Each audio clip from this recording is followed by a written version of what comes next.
to tamsguitar.com, and we are going to take a look at a few ideas of improvisation. So if you have already watched my previous video of how to start improvising, there I've given you a lot of ideas, and here we are going to take a specific chord progression. So we are not leaving the key of C, so whatever we are going to do initially will be remaining in the C major scale. So the chord progression that we have taken is very simple. This is a loop that I've created. This is C going to F. Sorry. Yes. C, F. So C and F are in C major scale, if you already know.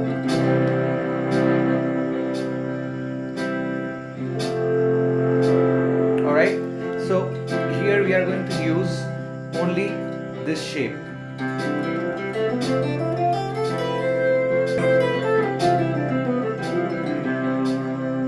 And here we are going to use some ideas, like when the C chord is going on, all the notes of the C major scale are valid. When the F chord is going on, all the notes of the C major scale is valid. But we need to have some specific target points in order to make these solos sound good. So the first target is, we are going to target the arpeggios. Alright, so here in C major we are going to use CEG. CEG is the C major chord, 1, 3, 5 of a major scale, if you know. 1, 2, 3, 4, 5, 1, 3, 5. 1, 3, 5 gives you C major triad or C major arpeggio. Okay, so we are going to use these arpeggios, and we are going to use the triad shapes as well. Triad means 3 notes, strictly 3 notes, C, E, G. So if you are using any shape, then we are not going to take more than 3 notes. Alright, so I'll be showing you the C, E, G notes in this position. And the F triad is FAC. FAC. So first let us learn the C, E, G triad. So 5th string 3rd fret is C, 4th string 2nd fret is E, and 4th string 5th fret is G. So C, E, G. So when you are soloing and the first chord C is going on, so we might use these 3 notes as the target notes. Okay, so we can take C, E, G, and I'll be using the other notes of the scale, but these are my target points. I'll start making melodies using this, or I'll be stopping in these notes, like C,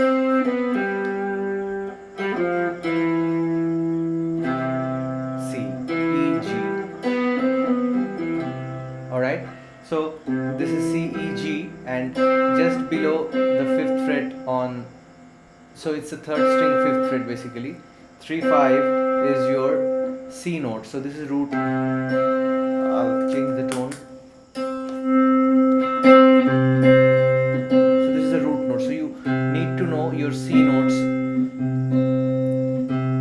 This is also root, and below C you get E. 1, 3. So the sequence is 1, 3, 5, 1, 3, 5. See, if you listen to the sound carefully, 1, 3, 5. In the next octave, 1, 3, 5. Same sound. So I can take G here also. So you need to be aware of the notes. So 5th string 3rd fret, 4th string 2nd fret, 4th string 5th fret, 3rd string 5th fret, 2nd string 5th fret, 1st string 3rd fret, and C I can take here, 1st string 8th fret. There are few tricks you need to remember. Just above the root you get the 5th. So if this is C, this is G. So if this is C, this is G. If this is C, this is G. Alright? Sorry. Yes. And it's not valid for the 2nd and 3rd string pair. So if I take C here, this is not G. This is G. Because of the tuning, you have to move 1 fret backward, so you have to flat it. So C, G, C, G. Alright, so these are the target notes. You should make a diagram of this. You should download this diagram from my website and plot the 1, 3, 5s of C major.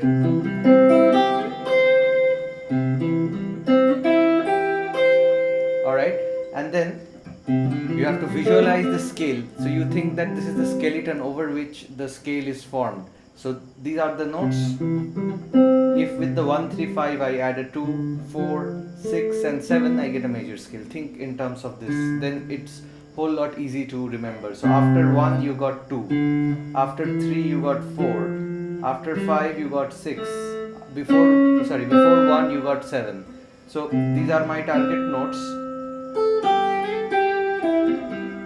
And my scale is there. So I have now some specific tools to utilize. So similarly, you need to find out the notes of the F triad or F major chord, and you need to remember these notes. So the more we take these situations, then you already get to know. So F, A and C are the notes of F major. So F, A, C, 4th string, 3rd fret, and now you already know that C notes. So F, A, C and C, E, G are the two triads, and here you see that between F and C triads you have the C note as the common. So when you are going from C to F, so you can use the C note as a common note. Alright? Something wrong with my light. Alright? So F is 4th string 3rd fret, A is 3rd string 2nd fret, C is 3rd string 5th fret, then again F is on the 6th fret 2nd string, A is on the 5th fret 1st string, and C is on the 1st string 8th fret. So if you remember this shape, just think in terms of a shape. It's an angle, it's showing C, E and G. So this shape is a major triad shape. It's valid for all the string pairs apart from the 2nd and the 3rd string. If I keep track of this triad 1, 3, 5 of C, and if I play the same shape here from F here on the 3rd string, 4th string 3rd fret, see the shape is same and it's giving you F triad. So these are the common tools that you can use. And now let us take some specific triad shapes that you can use. Like if you bar the bar from the 4th string to the 2nd string on the 5th fret, this is C triad. It's boiling hot out here. I'll have to finish the video quickly, but anyway I'll give you a lot of good information. So this is my C triad. And these triads are used by like millions of songs by great players. Like this triad is used heavily by Knopfler, Gilmour, Hendrix. Anyway, so if you can use it properly, then you can use this triad for rhythm purpose also and solo purpose also. Anyway, so this is my C triad here. I'm not leaving this shape basically. So today's lesson will be covering this shape only, and you'll see that there are so many possibilities in this little shape. So this is my triad, C triad, and if I take, generally we take triad as 3 string groups. So it's a 2, 3 and 4th, 2nd, 3rd and 4th string group, and if I take 1, 2 and 3 string group, my triad will be like this. So here it's like this. It starts off with the 5th, G, C, E. So you need to remember this also. 5, 1, 3. And if I take the triad from 1st, 2nd and 3rd string, it will be like this. 1st string 3rd fret, you put your 1st finger, put your 4th finger on 2nd string 5th fret, and 3rd finger on 3rd string 5th fret. So this is G, this is E and C. So this is C, E, G.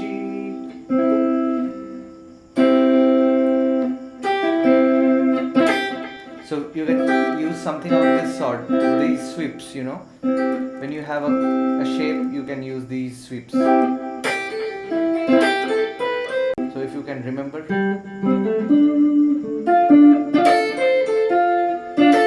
This is a very famous lick.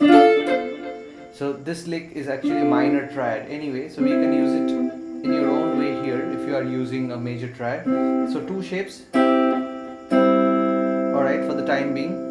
And for F, what you can use is this shape. Actually this note is not from the shape that we are using, but anyway you can take A here also. This is A, this is A. This is a very standard shape. So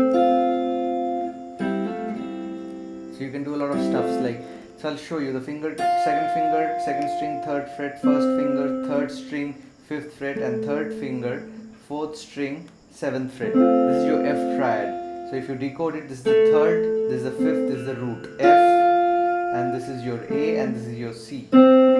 It's third, fifth, and root. See, two triads are side by side, my C triad, my F triad, and if I take F triad here, it looks like a D. Basically, if you move the D chord to with your first finger on the fifth fret, what you get is a F triad, and here it's 1, 5, and 3. So 3, 5, 1. This is the grouping. Alright, so these shapes you need to remember, C, F. So I would always recommend that you start switching from C triad to F triad, then while soloing you can have the picture ready. C, F. So if you can remember, again let's get back to Sultans of Swing.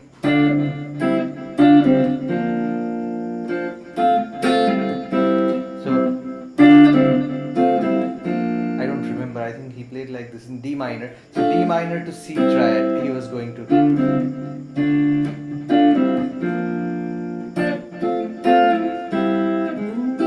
Sorry. So he was using a lot of the triads of this shape. So he was taking C.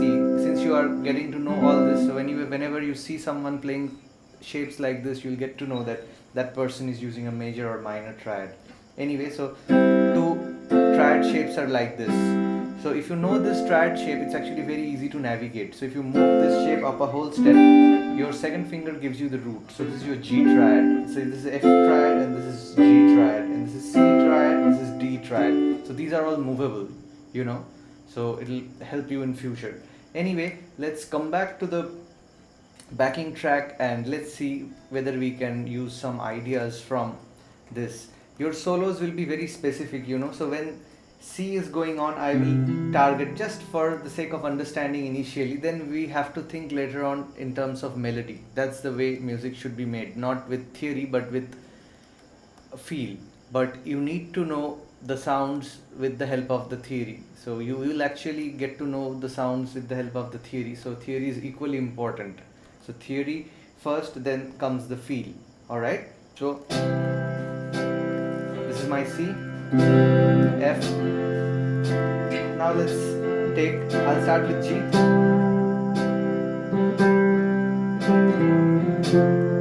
I'm taking very basic phrasing.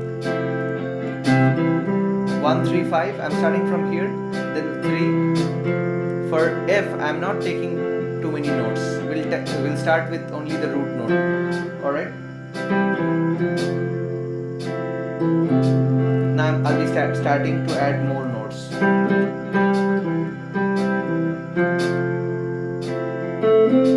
You can see the F triad. This is from C. I'm taking F. I targeted this note from the F. So my phrase for the next line was like this. When C was going on, I was taking this note from the triad. This is the third E. When it went to F, I just took the F note. So I was just targeting the notes of the triad. So for C I was taking the third and going to F is the root for the next chord, then fifth. Da-da, da-da, da.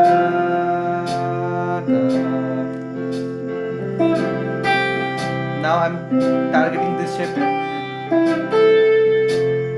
For F I went to A note of.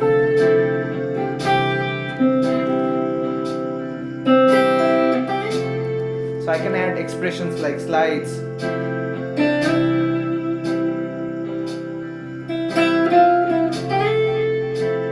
You can already see, you have to visualize the shapes. I'm not going to play the shapes because that will make it too like predictable. I'll be just taking individual shapes. For this shape, and then my target for F is this.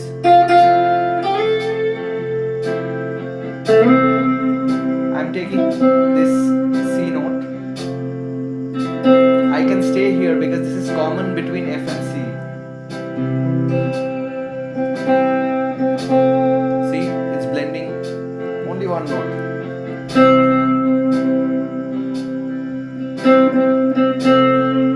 This is a common note between the F triad and C triad. This is not matching because the C is going on. And when I'm playing the E note in C, it's matching, and it can also be a part of F. Okay, there's a reason behind it because it makes it F major 7, but I'm not getting into so much details. So your first target will be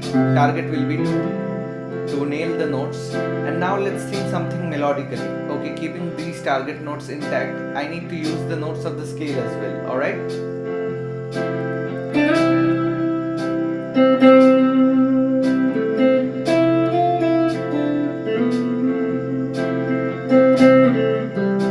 And I'll be playing some notes that might not sound good.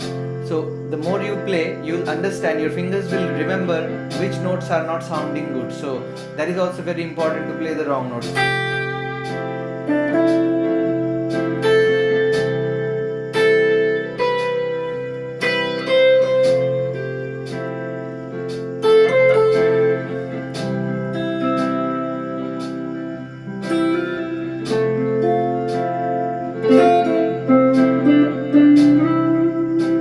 Sorry, I went to a different shape. Now adding field width.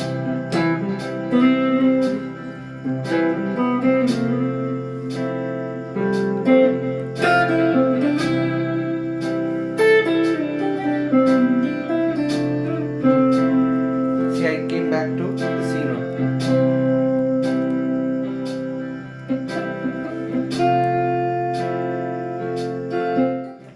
And let's see how the scale sounds over this. If you don't know much, then let's do it with the scales, and gradually you'll be able to apply these ideas. So you need to have the scale sheet and you need to mark these notes. Anyway, let's see. 2.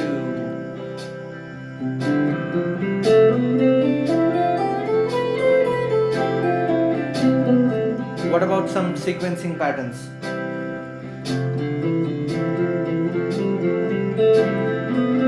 In thirds.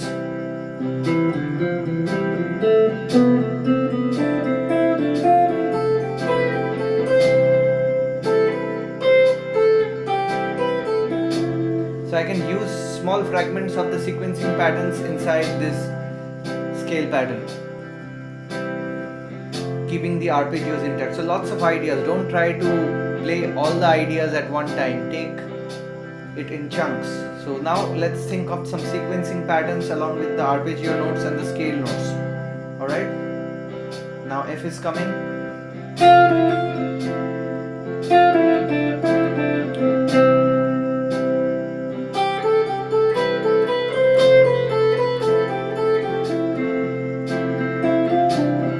Don't do too much, then it will sound as an exercise. So you have to spray the magical solutions in between.